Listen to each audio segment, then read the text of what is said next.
If you are busy, you keep a cat. If you are have enough time and you want to enjoy life, you keep a dog because dog needs attention. Cat is like, okay, I'm busy. You mind your business. I'm minding my business.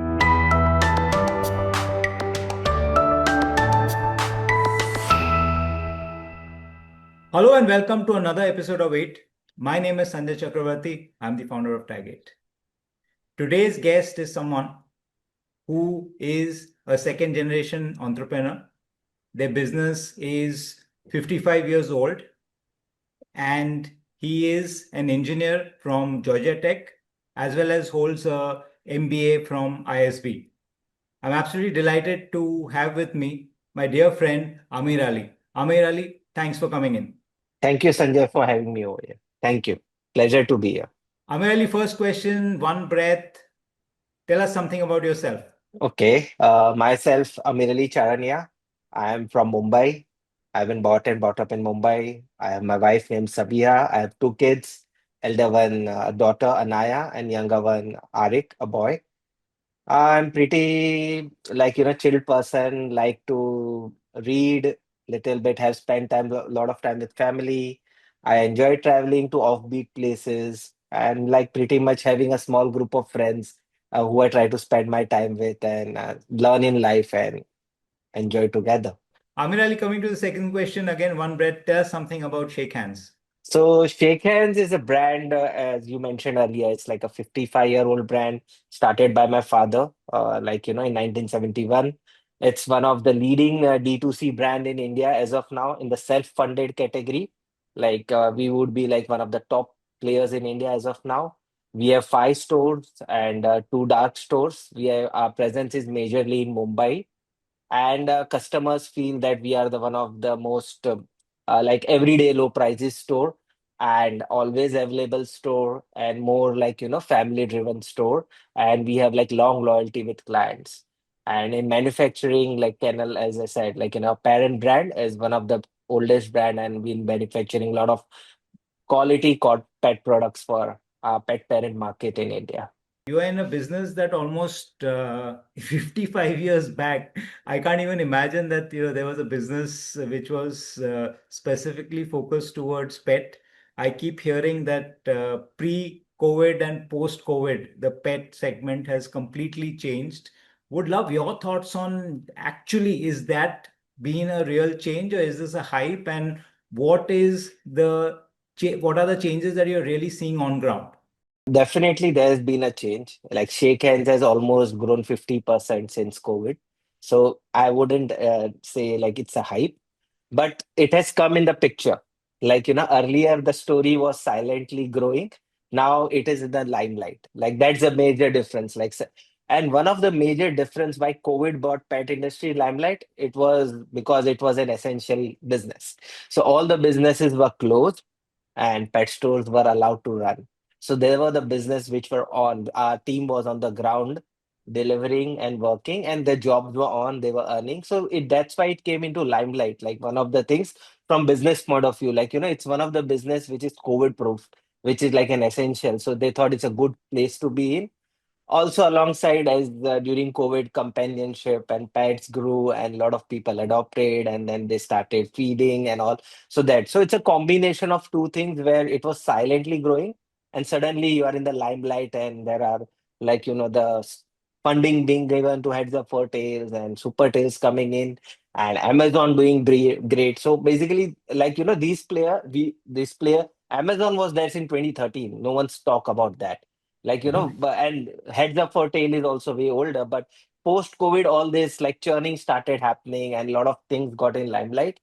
But as you mentioned, like in 1971 my father started it was like very few stores, there were hardly 2 stores in Mumbai. The pet parent market was also very elite, like there were only elite customers. Like I remember like my dad telling stories like Rekha, the actress, coming to our Crawford Market store, a very small, like 6 foot by 6 foot by 6 foot store. Rekha coming, Ashok Kumar, legend actor, he had visited a store. Hulk Hogan had come, Steve Wog had come.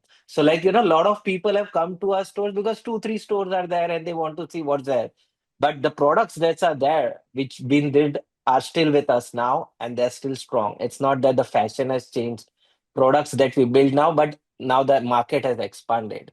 So as the market has transition from very accessory oriented where collars, leashes were there to now food being there, treats being there, clothing coming, accessories coming as humanization of pet. Like a lot of products have come in the market and which has led to explosion and there is a lot of opportunities still there.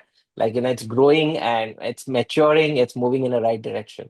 So, A, would love to understand from you what is the size broadly of the Indian pet market, and what proportion of that is on the pet food side, and what's the other side of it, and which part is So growing more, and how is it kind of how are the dynamics around the industry? So basically, the pet market, like estimated is 4,000 to 5,000 crores, basically, and it's growing like at 20%. Like in COVID, it grew like really hard, but now it is growing at 20% approximately. And food contributes 70 to 80% of the market. It's because there's a lot of opportunity in there. Like as a pet, I myself a pet parent, I find it busy to prepare food for the pet and give it the right quantity, right nutrition. And that's where the pet food brands are bringing in this packed food where we give the right products to our pets so that they live longer. Like a lot of nutrients are required. Like, pet, dogs and cats need specific nutrients so that they last longer and have a healthy life. And just giving a home cooked food like maybe it will satiate them but not the all the nutrients are not available for them. So the pet food market is growing very fast. Since pet food market is growing, there are treats which you want to give a treat to your dog for training for making them happy. So the consumable markets in short is growing very large. You need like wipes, you need like toys, all those stuff like like everyday things are growing because you keep them changing, you need them, and it's like the market is growing. And besides that, as I said, humanization of pets, like more of like treating them as humans. So a lot of things that we expose our pets, like give to assume that they'll need, like shoe market. Technically, they don't need a shoe. Like they can easily walk. They've survived in jungles, but we want they're walking in monsoon, give them shoes. So shoe market is there, and then you have socks market, and then you give them clothes which frankly speaking annoys the dogs, but just for us as human they look cute, it's fine. But something on their body, even if I put a collar, it annoys the dog, like and usually I don't put a collar to my pet in the house because I don't want that irritation feeling. When we go out, we put the collar, we put the leash and on, but when you are in the house, I try to keep as free as possible. So as I said, the market is growing more. The food category is growing, expanding. Very lot of space there. Like recently, you might have heard like Indian Shark Tank, couple of food brands got funded. So yeah, so basically there is space. It's expanding, and like a lot of opportunities on there. You pick a space and try to build in that area. And in terms of, especially I'm just thinking because it's a food market oriented, is D2C and, the online segment growing faster? Because at the end of the day, if it's a food side, it's the bulk, that's in a way a repeat order, I would think, right? I mean, once you are accustomed to getting something, you would be in that genre itself. So is that the way it's growing, or people are still coming into pet stores? Definitely, like it's a repeat order. I don't need to see the pedigree packet or a Royal Canin packet every time I need to buy. So it's repeat orders, but the frequency of the order keeps changing. It's not like every 10 days, every 12 days, every 18 days, right? So you do order online. Online orders and phone orders are increasing. But footfalls in the stores are limited. But still, like like a lot of parents come to the store for grooming their pets, and that time they buy the other stuff which they don't need for regular purpose. So footfalls are there, but as a pet parent, like, if you're a cat parent, I give you an example. You don't need to visit a store very rarely. But as a dog parent, like there's a difference between the two. A pet parent is if you're busy, you keep a cat. If you have enough time and you want to enjoy life, you keep a dog because dog needs attention. Cat is like, okay, I'm busy. You mind your business. I'm minding my business. I need you to cuddle. and then it comes into it, and therefore they are more online tech savvy. And cat parents very rarely visit grooming. They are self groomed, still people groom themselves, well managed. But dog parents do need to visit the store regularly to get their pets groomed and managed, and that time there are a lot of shopping interaction. So its ecosystem is there, and the pie is growing. Like, I wouldn't say that only online is growing. It's a combination of the two, but definitely the rate of growth of online is way faster than offline. Offline is at a steady pace, it's there. Online is growing leaps and bounds. And with Got it. quick commerce coming, like it has changed the game altogether. Like very simple things you get in 10 minutes. So yeah, the Correct. online space is growing very fast. Yeah. 15 years almost in the business. What is that key learning that you would like to share with people listening in? One thing that I've learned in business is that business is not everything in life. Like, and lot of things which you do outside of business have a much bigger impact on your business than if you just focus on business. Like if you take my example, like, would be that I do volunteering. I volunteer with AKDN, Aga Khan Development Network, and I have been volunteering with them for 7 to 8 10 years of now. So initially my limitation was that since I'm in business, a MSME business, the most intelligent guy would be myself or my sister or my wife, two, three people around, but you don't get exposed to other things. So you're so much in a shell that you think you know everything and you are in the shell, and that's what is going on. So the limit of connect is very few people, like intelligent conversations or building, it's very limited to that. And whatever you want, I wanted to build a website, I want to do social media, I want to do, a vendor would come in and pitch that thing to me, and that vendor relationship is very different. I don't know that vendor as a person, I don't know everything, don't nothing much. It's more like a business relationship. Eventually that vendor might become a friend, but first he's a vendor first. But when I did volunteering, lot of contacts I got there helped me in my business. Like my website, which was completely developed, I worked with that volunteer for 1 or 2 years on a volunteering project. I liked his work and I said, why don't you build a website for me? And he said, okay. And that was brilliant. Like he helped me build that website, and we were really good website and dedicated engineers who helped me support me in that entire journey. From 2016 17 onwards, he was with me for a long time. So that website building was completely that contact I got from my volunteering journey. Likewise, my whole social media strategy and all, I vendors used to pitch me. I found it. I didn't convince me somehow. But then we were working here. I like this volunteering. I liked this idea. And I asked him, and he said, and now he's still with me managing our page. And they give little bit more than what a vendor gives, because that relationship, I know I've worked with them, and I know while working volunteering with them, they have a bigger thing in picture. So when they're doing it for my business, also like it's their business. It's not like that vendor kind of relationship. So one thing everybody I would recommend, like, a lot of people like to network, they go in BNI and all. That's also one of the place where you get those connects outside business. For me, it was like I'm kind of like more of introvert looking inside what's life. And for me, volunteering was that journey. I didn't took BN I went to BNI, but somehow I felt I couldn't connect, and like I was not that articulate or engaging there. I found a lot of pressure to, like, be in front of all those individuals who are doing so great in business. I found my journey through volunteering, through humble thing, and that's where I got the business connects, which helped me in my business and as a person. And Amiral, how do you balance between the two? Because, and especially with the new age piece, and I keep hearing this whole thing, and I question myself actually, is that necessary? There are this set of people who are like constantly busy. They're like, 24 by 8, if you can say, are busy.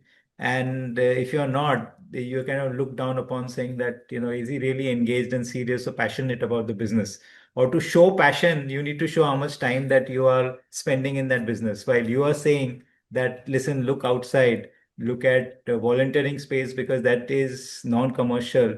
You're going to get a lot of connects there that are actually very commercially useful. So, how do you really balance it out between the time that you're spending in business and volunteering work? Sometimes I also personally introspect, what if I've not done that volunteering time and spent that much time in business? Would my business have been better?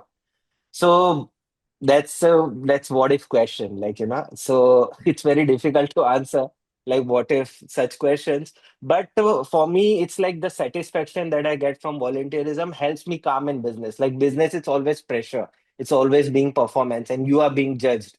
And volunteering, you're not being judged. So sometimes you need that space outside your business, so that it's like like how you sleep at night so that you can work in the day.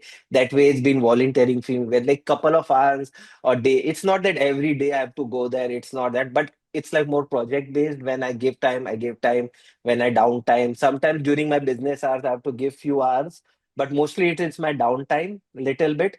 So that helps me kind of rejuvenate, find myself as a person, which helps me in business to make sure I am more balanced and grounded. Last one breath question.